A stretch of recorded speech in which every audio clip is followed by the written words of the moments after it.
얼마 있으면 전을 출산을 합니다. 그리고 전 여태까지 남편이 무정자증인 줄 꿈에도 모르고 살았어요. 왜 그 사실을 저에게 속였는지 도저히 이해를 할 수가 없네요. 전 지금 남편과 결혼을 한 지 5년차 주부입니다. 남편은 고위공무원으로 자상하고 속이 깊은 남자라 결혼하며 제 속을 썩힌 일도 없으며 평탄한 결혼 생활을 영위하며 살아왔습니다. 결혼 전에 전 피트니스 센터 개인 PT 트레이너였고 남편은 제 개인 고객이었어요. 젊지 않은 나이에 자기 관리를 위해 운동을 하러 제가 일하는 피트니스 센터에 오게 되었고 저에게 개인 PT를 받았죠. 그러다 서로 정이 들고 남편의 고백으로 연애를 했어요. 사실 남편은 초혼이 아닌 재혼이었습니다. 남편 말로는 짧은 결혼 생활을 했는데 당시 아무것도 모르는 나이에 결혼을 했고 전 부인과의 극심한 갈등으로 결혼 생활을 몇 개월 하지도 않고 이혼을 했다 했습니다. 그 당시 남편은 무슨 죄를 지은 것 마냥 고백을 하는데 제 사랑했던 마음이 컸던지 그런 상처를 또 감싸주고 싶은 마음도 생겼습니다. 우리 집과 주변에는 남편이 재혼이란 사실을 숨기고 결혼을 하게 되었죠. 비록 젊지 않은 나이지만 고위공무원에 남부럽지 않을 만큼의 부동산과 재력이 있으니 저희 친정에서도 매우 만족을 했답니다. 결혼을 하고 저는 일을 그만두었습니다. 트레이너라는 일이 몸을 이용해 격한 운동을 하는 것이라 아이를 갖기를 원한 저는 더 이상 일을 하지 않는 걸 원했어요. 저는 아이가 너무 갖고 싶었죠. 오빠, 나 아이 갖고 싶어. 그래서 지금 하고 있는 일은 어려울 것 같아 그만두려고. 아이, 우리 너무 조급하게 아이를 가지려 하지 말자. 아이 없이도 우리는 충분히 행복하게 살 수 있어. 알아요. 아이가 없어도 충분히 행복하지만 나는 오빠 닮은 아이 낳고 싶어요. 생각해봐요. 우리 반반씩 닮은 아이를. 그래, 일을 그만두는 건 당신이 원하는 대로 해. 아이 갖는데 너무 집착하지 말고. 어쩐지 남편은 아이에 대한 욕심이 없어 보였습니다. 늘 아이에 대해 이야기를 하며 조급해하지 말자며 저를 위로해 주었죠. 저는 아이가 갖고 싶었지만 그때까지 아이가 생기지 않았어요. 하루는 시부모님이 오셔서 과일을 먹는데 아이에 대한 이야기가 나왔습니다. 우리에게 아이 계획은 없는지. 당연히 저는 아이를 갖고 싶다고 이야기를 했지만 남편은 왜 그런 이야기를 해서 제 기를 죽이냐며 버럭 뭐라 하더군요. 이런 아이를 갖고 싶은 마음도 시간이 지남에 따라 조금은 희미해져 갔습니다. 언젠가는 아이가 생기겠지 하며 살았어요. 그렇게 아이가 생기지 않자 저는 다시 일을 하고 싶은 생각이 들더군요. 그래서 남편에게 일을 하고 싶다고 허락을 받고 내가 결혼 전 개인 PT로 일했던 피트니스 센터에 갔어요. 그때가 결혼 3년 차였고 출산을 한 적도 없으며 집에서 간간히 홈트를 했기 때문에 쉽게 다시 일을 시작할 수 있었습니다. 미영아, 결혼 생활 재미있니? 너 그렇게 일 그만두고 오고 싶어 죽을 뻔했어. 다시 잘 돌아왔어. 오빠 기억해줘서 고마워. 나도 오빠 보고 싶었어. 여기 회원님들 거의 다 바뀌었구나. 대부분 바뀌었는데 아직 PT 문의도 많이 들어와. 미영아, 내가 스케줄 만들어줄 테니 예전처럼 일해. 고마워 오빠. 사실 돈은 많이 필요 없는데 뭔가 계속 해보고 싶어 일하려고 해. 그래, 잘 돌아왔어. 우리 사이도 예전으로 돌아갔으면 좋겠다.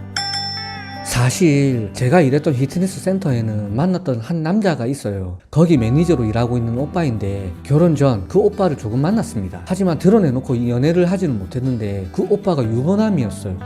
이것도 뭐고 다시 그 피트니스 센터를 찾았을 때도 매우 반갑게 날 반겨주고 그 오빠는 다시 예전에 우리로 돌아가자고 하더군요.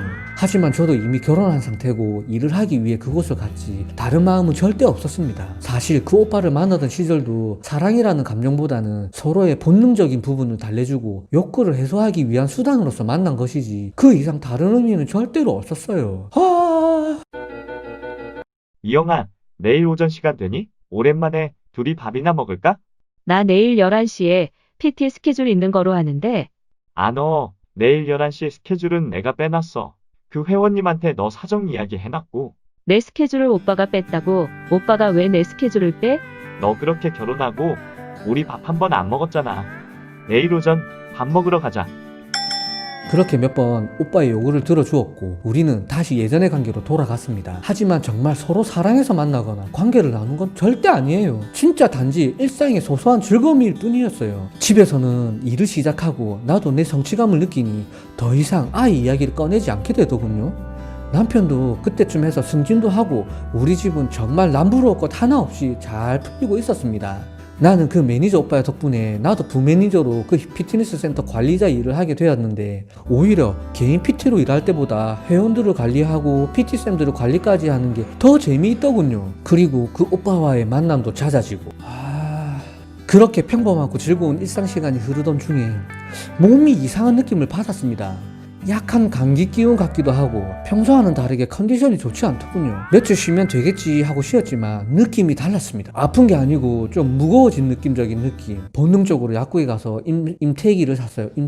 임신 테스트기. 그리고 확인을 해보니 희미한 두 줄이 보였습니다. 네, 드디어 4년 만에 제가 아이를 갖게 된 것이죠. 와우, very good. 오빠, 나 임신했어. 드디어 우리에게도 아이가 생겼어. 설마 정말이야? 응, 오빠 임신 테스트기 2줄 나와서 조금 전 산부인과 가서 확인하고 왔어. 다른 병원 가서 다시 한 번 더 확인해봐. 남편은 크게 놀랐는지 제 임신 여부를 잘 믿지 못하는 눈치였습니다. 그리고 남편은 그때부터 말수가 줄어들고 저를 대하는 태도가 달라졌어요. 하지만 전 너무 행복하고 기쁜 나날의 일상의 연속이었습니다. 뚠뚠이라는 태명을 짓고 이것저것 출산 준비물을 사는 게 어찌나 행복하던지요. 그리고 제가 다녔던 피트니스 센터도 한동안 못 나간다고 말했어요. 역시 그 오빠는 무척이나 아쉬워했습니다. 이 아쉬워하는 새끼, 이게 나쁜 새끼다. 하지만 남편의 냉랭한 태도에 저도 화가 난 건 사실입니다. 하루는 식탁에 앉아 둘이 밥을 먹는데 단 한마디도 말을 하지 않고 얼굴이 죽상이길래 물어봤습니다. 뚠뚠이가 생긴 게 행복하지 않냐고, 왜 그런 태도로 저와 뚠뚠이를 대하냐고 캐물었습니다. 남편은 역시나 입을 열지 않더군요. 사람이 물으면 답이라도 해야 하지만 그마저 대답하기도 싫은 것인지 난 순간 화가 치밀어 올라 큰 소리를 치고 말았습니다. 오빠, 도대체 뭐가 문제야? 뚠뚠이 생긴 이후부터 사람이 왜 그래? 뭐가 문제야? 내가 그토록 원했던 아이가 생긴 게 오빠에겐 그리 기분 나쁜 일이야. 난 축복 속에서 뚠뚠이를 낳고 싶어. 오빠가 아이를 싫어해도 난 낳을 거야. 그 아이가 정말 내 아이 맞니? 그게 무슨 소리야? 오빠 아이가 마냐니 도대체 그게 사람으로서 할 말이야? 지금부터 내가 하는 말 잘 들어. 난 무정자증이야. 저번 결혼 생활에 난 아이가 너무 갖고 싶었지만 아이가 생기지 않았고 병원에서 무정자증 판정을 받았어. 첫 결혼 생활이 그대로 끝나버린 것도 바로 그 이유 때문이고. 무정자증. 그 말을 듣는 순간 앞이 안 보였어요. 머리가 백지가 되어 순간 얼어붙은 채로 앉아있으니 남편은 숟가락을 내려놓고 일어나 겉옷을 챙겨입고 집을 나가버렸습니다. 지금 저에게 벌어진 일이 현실인지 꿈인지 아니면 환상 속에서 지금 제가 헤매고 있는지 알 수가 없었습니다. 한참을 얼어붙은 채로 식탁에 혼자 앉아 멍하니 있었습니다. 그리고 머릿속 상황은 정리되고 눈물이 났어요. 남편은 그날 집에 들어오지 않았고 다음날도 집에 들어오지 않았습니다. 전 이틀을 잠을 못 자며 혼자 펑펑 울었어요. 왜일까요? 왜 저에게 이런 일이 벌어진 것일까요? 불쌍한 우리 뚠뚠이는 어쩔까요? 그렇게 이틀을 먹지 않고 울고 쓰러지고 남편은 들어왔지만 며칠 동안 저를 쳐다도 보지 않았습니다. 전 차라리 제게 따지며 욕설을 하며 출국을 해주었다며 더 마음의 짐이 가벼워졌으리라 생각을 해요. 며칠 후 기운을 차리고 그 오빠에게 연락을 했어요. 제 스스로가 믿을 수도 없는 일이지만 일단 현실을 똑바로 쳐다보고 인정을 해야만 했습니다. 오빠, 나 오빠의 아이를 임신한 것 같아. 뭐라고? 그게 무슨 말이야? 남편 무정자증이야. 아이를 가질 수 없는 몸이라고. 그게 무슨 말이니? 그렇다고 그 아이가 어떻게 내 아이라 확신을 해? 오빠 몰라서 물어? 내 입으로 진짜 말을 해야 이해를 하겠어? 설마 그게 진짜 내 아이라 해도 결혼까지 한 너가 그 날짜 조절 하나 못해서 그러니?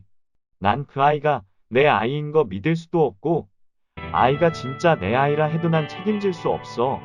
네 몸 하나 관리 못한 너의 책임이지. 이제 나에게 연락하지 마. 참, 아침 드라마에서나 볼 법한 막장이더군요. 막장 속 주인공이 바로 저와 그 오빠였습니다. 거기에 착한 남편은 가슴 아픈 막장 드라마 속 피해자 주인공이었고요. 그렇게 남편과 저의 불편한 동거는 며칠 계속되었고 제가 먼저 이야기를 꺼냈습니다. 당신이 원하는 대로 해주겠다고. 이혼을 하자면 해주고 집을 나가라면 집을 나가겠다고. 한동안 말없이 고민하더니 입을 열더군요. 난 지금도 당신이 그런 행동을 하지 않았을 거라 믿고 싶어. 아니 그렇게 믿어. 하지만 얼마 전 나는 다시 병원에 가서 무정자증이 맞다는 걸 재차 확인했고 어떻게 해야 할지 어떻게 살아야 할지 그동안 혼자만이 생각했어. 나는 당신을 잃고 싶진 않아. 그리고 내 아이가 아니라도 뚠뚠이를 미워할 마음은 절대 없어. 당신이 실수이든 아니면 다른 남자를 사랑했든 지금까지의 일은 힘들겠지만 묻어보려 해. 하지만 사실을 알고는 싶어. 누구의 아이며 어떻게 이런 일이 생긴 건지. 난 지금도 당신이 그런 행동을 하지 않았을 거라고 믿고 싶어. 아니, 그렇게 믿어. 하지만 얼마 전 나는 어렵게 말을 꺼낸 남편의 얼굴을 보니 많이 수축해져 있더군요. 그리고 우리는 서로 부둥켜 안고 펑펑 울었습니다. 그리고 저는 모든 것을 다 이야기했습니다. 결혼 전 만났던 그 오빠와의 관계, 그리고 결혼 후 일을 시작하고도 계속된 그 오빠와의 관계까지. 남편은 모든 것을 내려놓았는지 아무런 대꾸 없이 듣고만 있었고, 저는 펑펑 울며 변명 아닌 변명도 했습니다. 남편은 저에게 다시 그런 일탈적인 행동을 하지 않을 수 있냐고 재차 물었고, 저는 맹세한다고 했습니다. 그리고 이제 아이를 어떻게 하고 싶냐고 묻더군요. 전 대답을 하지 못하고 고개만 떨구고 울고 있었어요. 남편은 뚠뚠이를 지우기를 원했지만 그럴 수는 없다고 하네요. 서로 부둥켜 안고 울며 뚠뚠이를 가슴으로 낳았다고 생각하자고 잘 키우기로 결정했습니다. 정말 힘든 결정을 남편이 내려준 것입니다. 따봉! 그리고 우리는 일상으로 돌아왔어요. 남편도 예전에 자상한 남편으로 돌아오고요.